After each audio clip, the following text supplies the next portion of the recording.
안녕하세요. 뉴스 속 날씨 이산아입니다. 손목이 찌릿찌릿하면서 통증이 느껴진다면 손목 터널 증후군을 한 번쯤 의심해 보는 게 좋습니다. 최근 이런 증상으로 병원을 찾는 분들이 늘고 있는데요. 장시간 컴퓨터나 스마트폰을 사용하는 30, 40대 남성 환자들은 물론이고 반복적인 가사 노동을 하는 중년 여성들에게서 꾸준히 그 증상이 나타나고 있다고 합니다. 오늘 뉴스 속 날씨에서는 이 손목 터널 증후군에 대해서 자세히 알아보겠습니다. 서울백병원 허양임 교수 나와 계십니다. 교수님 안녕하세요. 네, 안녕하세요. 네, 먼저 손목 터널 증후군이 어떤 증상이고 또 원인은 무엇인지 좀 알려주시죠. 네. 손목 안쪽에 뼈와 인대가 둘러싸고 있는 손목굴, 즉 손목 터널은 정중신경과 또 손가락을 구부리는 역할을 담당하는 힘줄 등이 통과하는 공간입니다.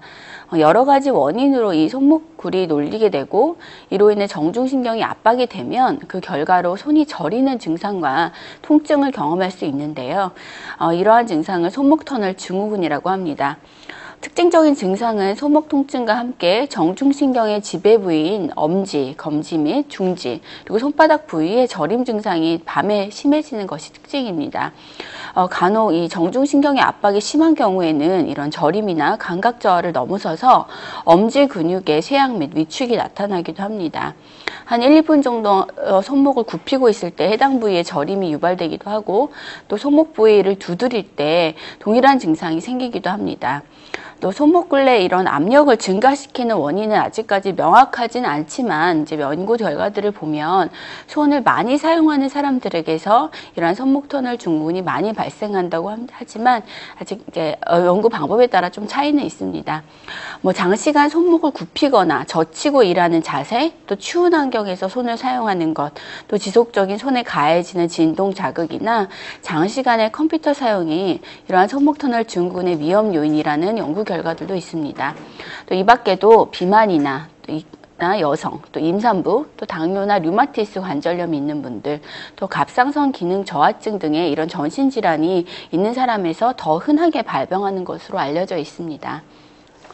네, 이제 환자 수가 꾸준히 증가하고 있는 걸로 좀 보고가 나오고 있는데요. 이렇게 환자 수가 증가하는 이유는 무엇에 있다고 보시나요? 네, 앞서 말씀드렸던 여러 가지 이유 중에서 이제 최근에 들어서는 계속 손목 터널 증후군이 증가한 이유가 아무래도 이전보다 컴퓨터나 또 스마트폰을 사용하는 분들이 많아지면서 지속적으로 손목에 무리를 주는 경우가 너무 많아졌기 때문으로 생각이 되고 있습니다. 네, 그리고 또 여성 환자, 그 중에서도 좀 가사 노동을 많이 하는 중년 여성에게도 이 손목 터널 증후군이 많이 나타난다고 하는데 어떤 특별한 이유가 있을까요? 네, 보통 남녀 모두에서 발생을 하지만 남자보다는 여자에서 3배 정도 발병률이 높습니다.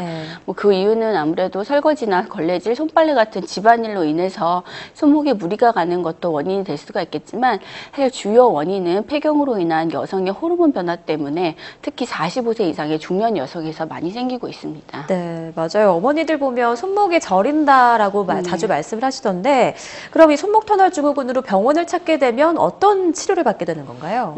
네, 사실 증상이 심하지 않은 경우는 손의 사용을 줄이고 손목의 부목을 한 1, 2주 정도 고정을 시키는 방법을 하겠고요. 또 때에 따라서는 진통을 효과를 보기 위해서 소염 진통제나 소량의 부신피질 호르몬제 등의 약물을 복용할 수도 있습니다. 또 이 수근관, 그 손목 터널 내로 스테로이드 주사를 놓는 방법을 사용하기도 합니다. 하지만 중등도 이상의 마비가 있고 증상이 점점 심해지면 되도록 빨리 수술을 받도록 권고하고 있는데요.